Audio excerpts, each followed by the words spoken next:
Tadi beberapa nanya ya, gimana sih caranya penanganan versi saya gitu ketika terjadi kecelakaan di rumah dalam tanda kutip. Kecelakaan maksudnya emergency yang ringan banget kayak kena pisau ya. Ini saya kena seminggu lalu tapi udah ketutup. Nah yang jadi masalah gini, pertama pisaunya super tajam banget, itu baru saya buka kemarin. Dan kedua itu kuku saya itu panjang, alias saya belum gunting kuku.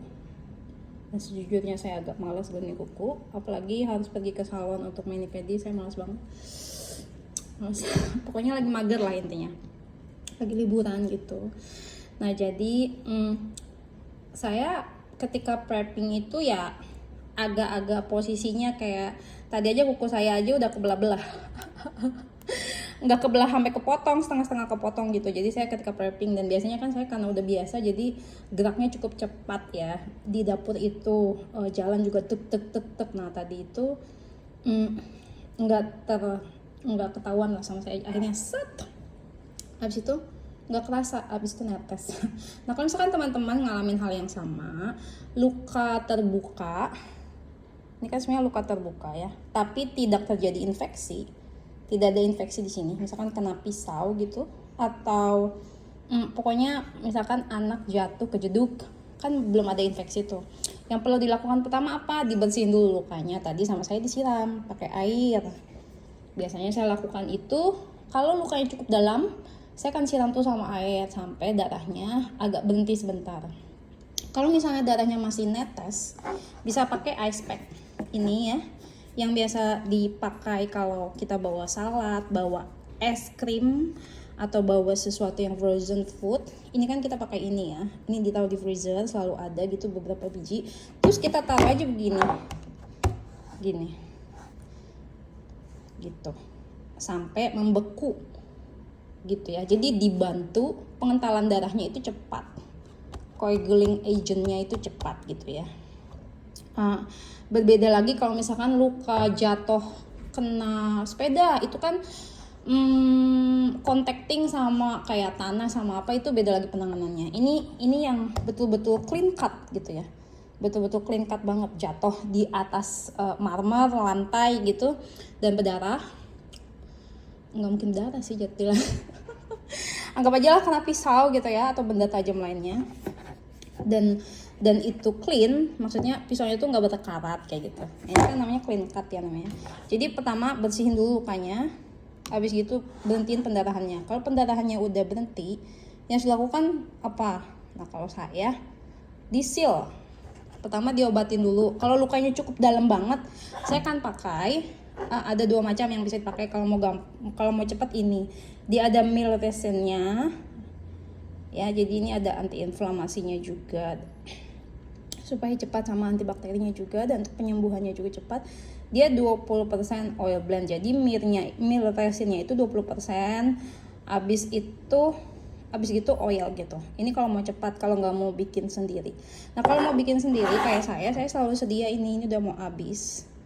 Saya selalu sedia di sebelah kanan meja kerja saya ya. Jadi dia adalah herbal oil, isinya calendula.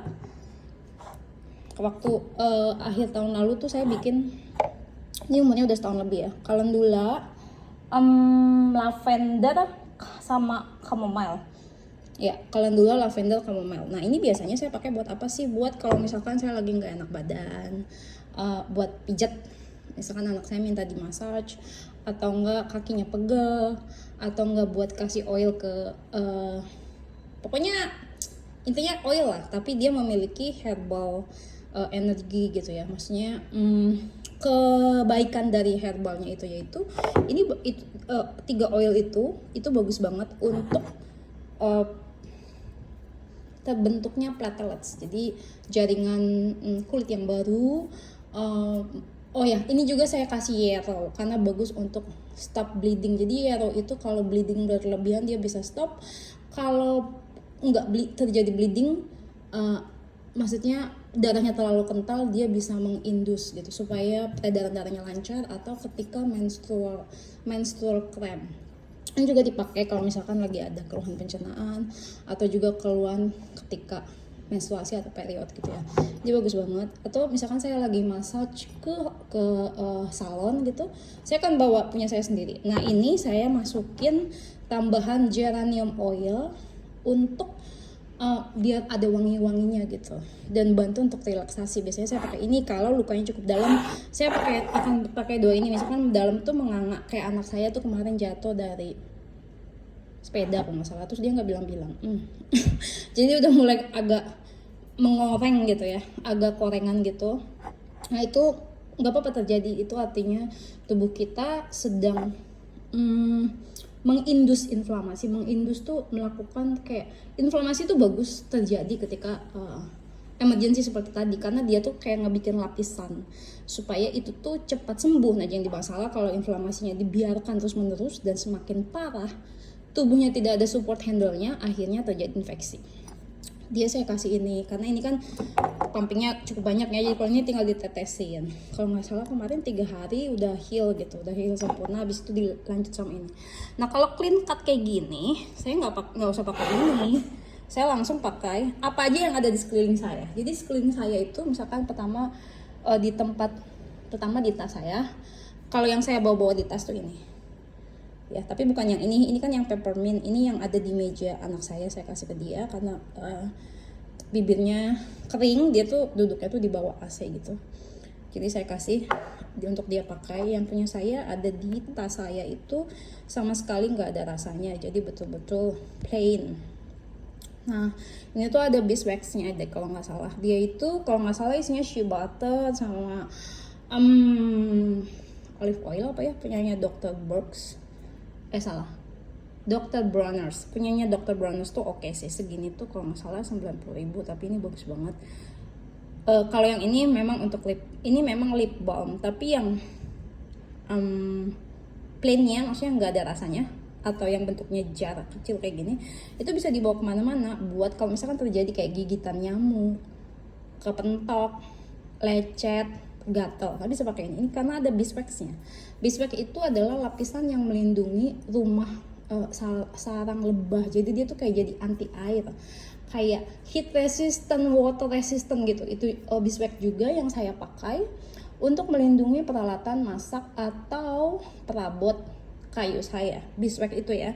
Jadi dengan dikasih wax di sini gitu, itu tuh akan melindungi clean cut-nya gitu.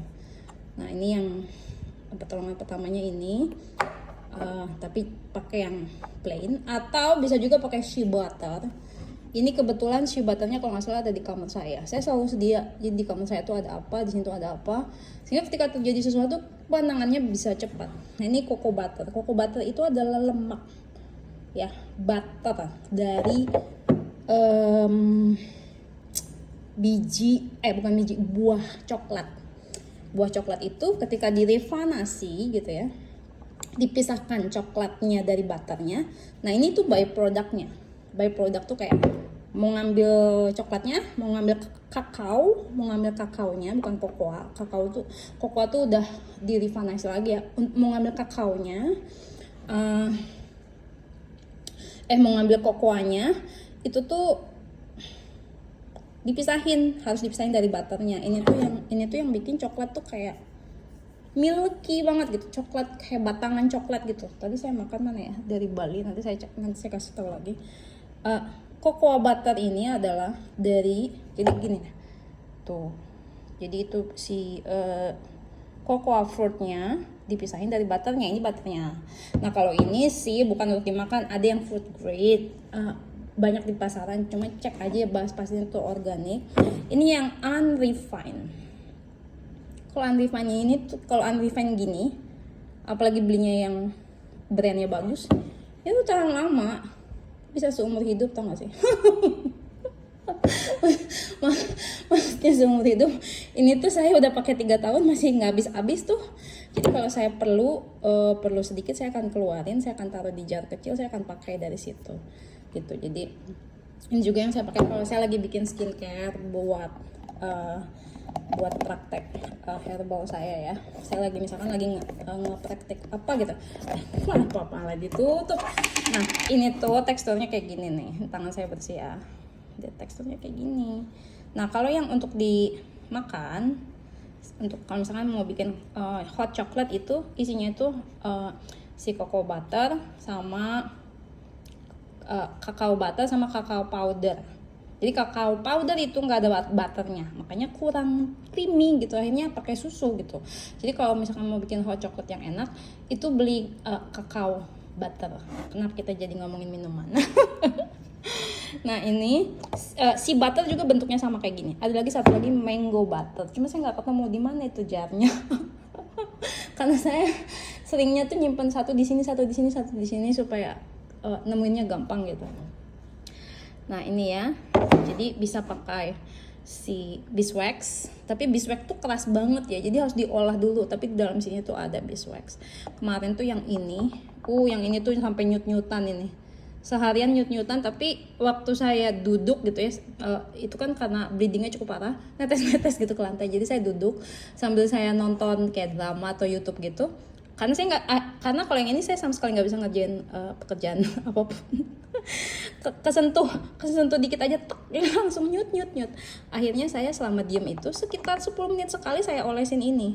Tapi yang plain itu ya, saya taruh di sebelah meja tidur saya. Nah akhirnya keesokan harinya, ceceng, udah sembuh deh. Langsung bisa melakukan apapun gitu. Udah oke banget. Dan dia kulitnya pasti menebal, nggak apa-apa, nanti juga akan ngelupas dan tercipta kulit yang baru tuh. Jadi dia kecil gitu tuh. Nah ini namanya clean cut. Nah jadi gitu, jadi diolesinnya berapa hari sekali ya, sesering mungkin. Misalkan sejam untuk hari pertama misalkan sejam sekali atau 2 jam sekali, atau ya pas kita lihat kita kasih aja minimal sih sehari. Hari pertama ya minimal sehari 5 kali lah gitu. Kira-kira kayak gitu penanganan emergency clean cut yang saya lakukan di rumah. Jadi teman-teman bisa choose mana aja yang mau disediakan di rumah ya. God bless.